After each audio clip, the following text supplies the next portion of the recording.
अस्सलामु अलैकुम वरहमतुल्लाहि वबरकातुहू। रब्बि इश्रह ली सदरी व यस्सिर ली अमरी वहलुल उक़दतम मिन लिसानी यफ़क़हू क़ौली। अल्लाहुम्मा अरिनल हक़्क़ हक़्क़न वरज़ुक़ना इत्तिबाअहू व अरिनल बातिला बातिलन वरज़ुक़ना इज्तिनाबह। आमीन या रब्बल आलमीन। अब हम देखेंगे इंशाअल्लाह सूरह आल इमरान की आयत 196, 197 और इंशाअल्लाह 198, तीनों आयत कवर करेंगे। आऊज़ु बिल्लाहि मिनश शैतानिर रजीम, बिस्मिल्लाहिर रहमानिर रहीम। ला यगुर्रन्नक तक़ल्लुबुल लज़ीना कफ़रू फ़िल बिलाद मताउन क़लील सुम्मा मअवाहुम जहन्नम व बि'सल मिहाद लाकिनिल लज़ीना इत्तक़व रब्बहुम लहुम जन्नातुन तजरी मिन तहतिहल अनहार ख़ालिदीन फ़ीहा नुज़ुलम मिन इंदिल्लाह वमा इंदल्लाहि ख़ैरुल लिल अबरार।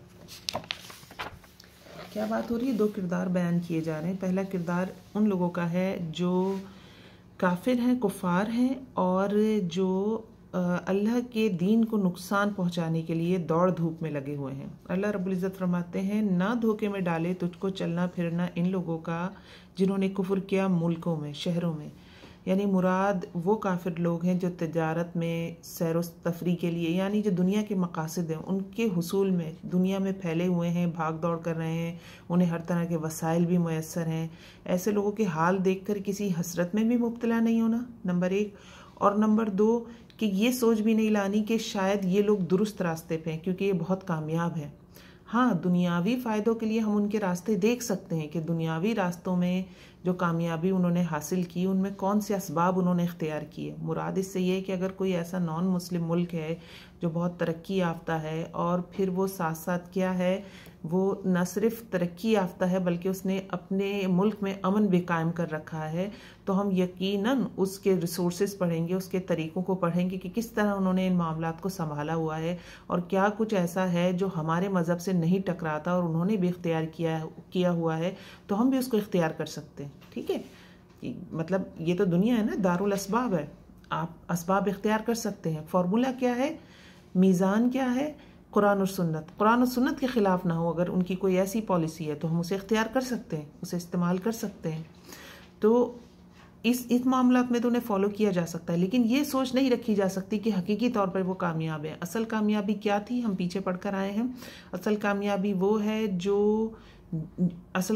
वो है उस इंसान के लिए है या उस कौम के लिए है जो जन्नत हासिल कर ले और जहन्नुम से दूर कर दिया जाए। तो शिर्क और जन्नत जमा तो नहीं हो सकते। तो ऐसे लोगों को देखकर हसरत में मुब्तला हो जाना या ये जहन में गुमान कर लेना कि ये तो कामयाब तरीन लोग हैं। हाँ, दुनियावी तौर पर भले कामयाब तरीन हों, लेकिन असल कामयाबी आखिरत की कामयाबी है। तो अल्लाह रब्बुल इज़्ज़त फरमा रहे हैं कि ला यगुर्रन्नक तक़ल्लुबुल लज़ीना कफ़रू फ़िल बिलाद, कि ये जो दुनिया में इक़लाब हो रहा है उन लोगों का जिन्होंने जो मुशरिक हैं या जो काफिर हैं, तो उससे मुतासिर नहीं होना।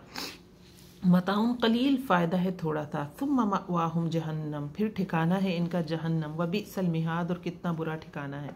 अब ये तो एक जनरल बात है, ये हम जो अभी एक्सप्लेनेशन इसकी हुई उससे भी समझ आती है। फिर दूसरी बात, इंसान एक हसरत में इस सेंस में भी मुब्तला हो जाता है ना कि मुहाजिरीन उस वक्त जो थे उनका क्या आलम था, वो तो घर बार कारोबार सब छोड़ कर आ गए थे। उनकी क्या हालत थी? उनमें से अक्सर फ़ुक़रा मुहाजिरीन थे जिन्हें खाने के लिए भी कुछ मैसर नहीं होता था, जिनके पास कपड़े तक नहीं थे कि कोई 2 या 3 या 4 जोड़े हों, 2-2 जोड़े ऐसे कि एक धोकर डालते थे सूखने के लिए, दूसरा जेब तन करते, फिर वो जब वो पहनते तो दूसरा धोकर डालते। तो कुछ के पास तो 2 भी नहीं थे जोड़े। तो समझ आने वाली बात ये, इस तरह के हालात में इंसान और ज़्यादा सेंसिटिव हो जाता है और ज़्यादा सोचता है। तो यहाँ पे एक बात बताई जा रही है कि उससे मुतासिर नहीं होना, उससे कोई गलत सोच नहीं लानी दिमाग में। असल फाइनल टारगेट क्या है उस पे नज़र होनी चाहिए। अच्छा, अब ये उस हवाले से, और हमारे लिए भी है बात कि हम भी जब बहुत परेशान होते हैं या टेंस होते हैं या कोई चीज़ हमसे छिन जाती है तो हमारी सोचने समझने की सलाहियत थोड़ी मुतासिर होती है।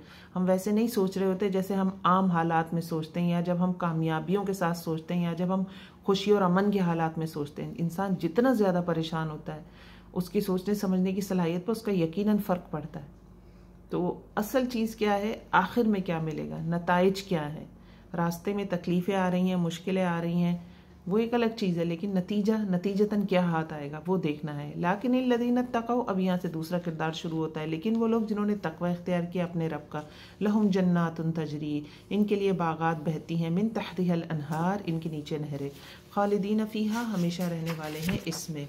اور یہ کیا ہے؟ نزلا من عند اللہ، مہمانی ہے اللہ کے پاس، اللہ کی طرف سے۔ یعنی جو جنتیں ہیں، باغات ہیں، یہ صرف ویلکمنگ جو ہوتا ہے، جو ویلکم کے طور پہ مہمان کی خاطر مدارت کی جاتی ہے نا، اسے نزل کہتے ہیں، کہ کوئی آپ کے گھر آتا ہے تو آپ صرف اس کو کچھ ہلکا پھلکا رکھتے ہیں، پھر بعد میں مین جو تیاری ہوتی ہے کھانے کی یا کوئی اور چیز، اس کو ضیافت کہتے ہیں، وہ بعد میں کی جاتی ہے۔ یہ صرف نزل ہے کہ کوئی اترا ہے، انزال، نزل، اترنا۔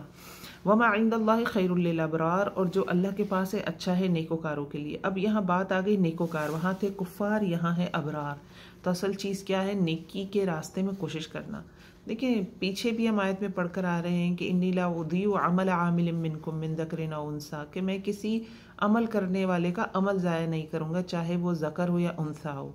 تو اصل چیز اعمال ہے، اصل چیز ہے کوشش، عمل کرنا۔ عمل کر کے جائیں گے تو کچھ پائیں گے۔ یہاں پہ بھی ابرار کی بات ہو رہی ہے، نیکوکاروں کے لیے، یعنی عمل کرے گا انسان، کوشش کرے گا نیک بننے کی، نیکیاں کرنے کی، تو پھر نتائج سامنے آئیں گے اچھے، ورنہ صرف خواہشات کی بنیاد پہ تو کچھ بھی نہیں ملتا۔ تو یہ بڑی امپورٹنٹ ایک اہم چیز ہے جو ہمیں یہاں سے پتہ چل رہی ہے، اور دونوں کردار کا موازنہ اللہ رب العزت نے کر کے رکھ دیا ہے۔ دیکھیے پیچھے بات ہو رہی تھی دعاؤں کی، اس کو اب اس ترتیب میں سمجھے کہ پیچھے دعاؤں کی بات تھی کہ دعائیں مانگ رہے تھے کہ ہمیں جنتوں میں جگہ دے، اور ہم سے جو غلطیاں خطائیں ہوئے انہیں معاف فرمائیں، اور جو وعدہ اللہ نے کیا اسے اللہ رب العزت پورا کریں۔ یہ ساری دعاؤں کے بعد اللہ نے بتایا تھا کہ تم عمل کرو، میں کسی عمل کرنے والے کا عمل ضائع نہیں کروں گا۔ پھر اب یہ والی آیات آئی جس میں کردار کا موازنہ کیا گیا کہ عمل کرتے وقت ہمیں دیکھ لینا ہے کہ ہم کون سا عمل کر رہے ہیں، کیا ہماری ساری بھاگ دوڑ صرف دنیا کے لیے تو نہیں ہے، کیونکہ یہ کفار اور ابرار دونوں کا موازنہ ہے، اور ساتھ ساتھ کیا ہے؟ تقلب الذین کفروا فی البلاد، تقلب، چلنا پھرنا زمین میں۔ مراد کیا ہے؟ بھاگ دوڑ لگی ہوئی ہے زمین میں، دنیا، زمین سے کیا مراد ہو گئی؟ شہر، فی البلاد، ملکوں میں، شہروں میں۔ کیا مراد ہو گئی؟ کہ ساری بھاگ دوڑ صرف دنیا کے لیے نہیں ہونی چاہیے۔ یہ ایک سمجھنے والا پہلو ہے یہاں پر۔ تو یہ دھوکے میں نہ ڈالے ہمیں، دنیا ہمیں دھوکے میں ڈال دیتی ہے نا، سب کچھ ہم دنیا کے لیے کرتے ہیں، ساری توانائیاں یہی خرچ کر دیتے ہیں دنیا کمانے میں۔ تو کہاں توانائیاں لگانی ہیں، یہ ہمیں فہم ہونا چاہیے اس چیز کا۔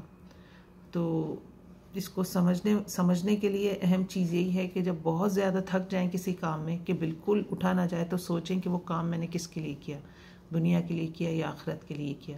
اگر تو وہ کام دنیا کے لیے کیا تو ضرور اس کو دوبارہ ایک دفعہ اس پہ غور و فکر کریں کہ واقعی کیا وہ اتنی اہمیت کا حامل تھا کہ میں اپنی اتنی توانائی اس پہ لگا دوں۔